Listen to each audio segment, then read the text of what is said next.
మోహన్ బాబు నివాసం బయట ఉన్న దృశ్యాలు మనం చూస్తున్న ఈ లైవ్ దృశ్యాలు మీడియా పైన దాడి జరుగుతోంది. చూస్తున్నాము మోహన్ బాబు మైక్లను ఎలా విసిరుకొడుతున్నారో మనం చూడొచ్చు. టీవీ9 మైక్ కనిపిస్తోంది మోహన్ బాబు చేతిలో. మోహన్ బాబు మీడియా పైన ఎంత దురుసుగా ప్రవర్తిస్తున్నారు, ఎంత అమానుషంగా ప్రవర్తిస్తున్నారో మనం చూడొచ్చు. వాళ్ళందరూ కూడా పొలిటికల్ గా పాపులర్ వ్యక్తులు, సినిమాల్లో పాపులర్ వ్యక్తులు కాబట్టి మీడియా వాళ్ళపైన ఫోకస్ చేస్తుంది. ఇంట్లో గేట్ లోపల జరుగుతున్న వ్యవహారం కాకపోయినా కూడా వాళ్ళు బయటకు వచ్చి పోలీస్ స్టేషన్ లో పరస్పరం ఫిర్యాదులు చేసుకున్నారు. పోలీసు ఉన్నతాధికారులకు ప్రత్యేకంగా ఫిర్యాదు చేసుకున్నారు. ఇంటెలిజెన్స్ అధికారులను కూడా కలిశారు తండ్రి కొడుకులు. కాబట్టి మీడియా ఫోకస్ చేస్తుంది. ఆ మీడియా పైనే మోహన్ బాబు ఏ విధంగా దాడి చేస్తున్నాడో మనకు కనిపిస్తోంది. చాలా దురుసుగా ప్రవర్తిస్తున్నారు మోహన్ బాబు. మైక్ ను నేలకేసి విసిరుకొట్టిన దృశ్యాలు కూడా క్యాప్చర్ అయ్యాయి. చాలా అమానుషంగా ప్రవర్తిస్తున్నారు. అక్కడ ఉన్న మీడియా ప్రతినిధులను, కెమెరామెన్లను ఎలా దుర్భాషలాడుతున్నారో కూడా మనం గమనించవచ్చు.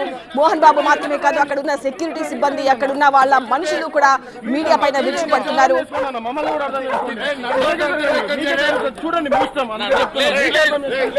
हिंदी में बोल, नंदा को अंदर लेके जा, बोल वापिस को लेके जा।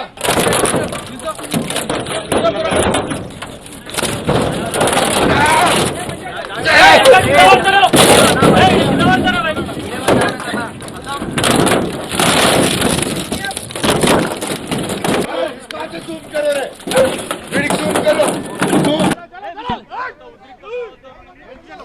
టీవీ9 స్క్రీన్ పైన ఎక్స్క్లూజివ్ దృశ్యాలు చూస్తున్నాము. మోహన్ బాబు ఎలా ఆవేశంగా మీడియా మైక్లను బద్దలు కొడుతున్నారో మనకు కనిపిస్తోంది. నేలకేసి విసురు కొడుతున్నారు. అక్కడ మనుషుల పైన మైక్ తో దాడి చేస్తున్నారు. మనకు చాలా స్పష్టంగా కనిపిస్తోంది. టీవీ9 మైక్ అయినా ఏ మైక్ అయినా చాలా స్ట్రాంగ్ గా ఉంటుంది. దాంతో కొడితే కనుక దెబ్బ కూడా చాలా గట్టిగా తగులుతుంది.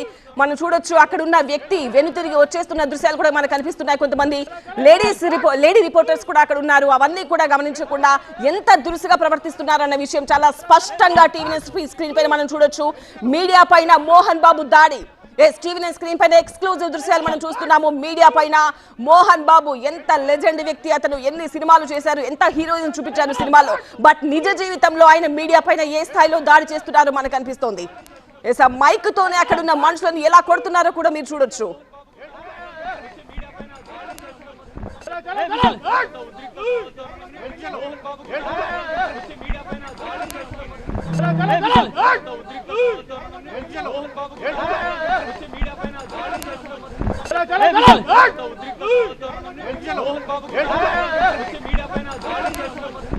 టీవీ9 స్క్రీన్ పైన ఎక్స్క్లూజివ్ దృశ్యాలు చూడొచ్చు. మోహన్ బాబు ఏ స్థాయిలో మీడియా ప్రతినిధులపైన దాడి చేస్తున్నారో మనకు స్పష్టంగా కనిపిస్తోంది. మోహన్ బాబు చేతిలో ఉన్నది టీవీ9 మైక్. ఆయన కొట్టడానికి ప్రయత్నిస్తున్నది కూడా టీవీ9 ప్రతినిధి రంజిత్ ని కొడుతున్నారు. అతను రంజిత్ వెనక్కి తిరిగిన దృశ్యాలు కూడా మనకు కనిపిస్తున్నాయి. వెనక నుంచి ఆ మైక్ తో ఎలా దాడి చేస్తున్నారో కూడా చాలా స్పష్టంగా రికార్డ్ అవుతోంది. మీడియా పైన మోహన్ బాబు అరాచకం మనం చూస్తున్నాము. టీవీ9 స్క్రీన్ పైన ఎక్స్క్లూజివ్ దృశ్యాలు. అక్కడ ఇంట్లోపల జరుగుతున్న పరిస్థితి, తండ్రి కొడుకులు పరస్పరం ఒకరిపైన ఒకరు ఫిర్యాదు చేసుకున్న నేపథ్యంలో ఇద్దరు పొలిటికల్ బ్యాక్గ్రౌండ్, సినిమా బ్యాక్గ్రౌండ్, జనాల్లో పాపులర్ వ్యక్తులు కాబట్టి వీళ్ళ కుటుంబ వ్యవహారం రచ్చకెక్కింది. కాబట్టి మీడియా ఫోకస్ చేస్తోంది. ఏం జరుగుతుందో తెలుసుకోవడానికి లోపలికి వెళ్ళిన మీడియా పైన మోహన్ బాబు దాడి చేయడం మనం చూడొచ్చు. అక్కడ మాలధారణలో ఉన్న వ్యక్తి అని కూడా చూడకుండా మోహన్ బాబు మరొక వ్యక్తి పైన కూడా ఎలా దాడి చేస్తున్నాడో మనకు స్పష్టంగా కనిపిస్తుంది. అయ్యప్ప మాలలో ఉన్నారు ఒక మీడియా ప్రతినిధి, అతని పైన కూడా ఎలా దాడి చేస్తున్నారో మనకు కనిపిస్తోంది.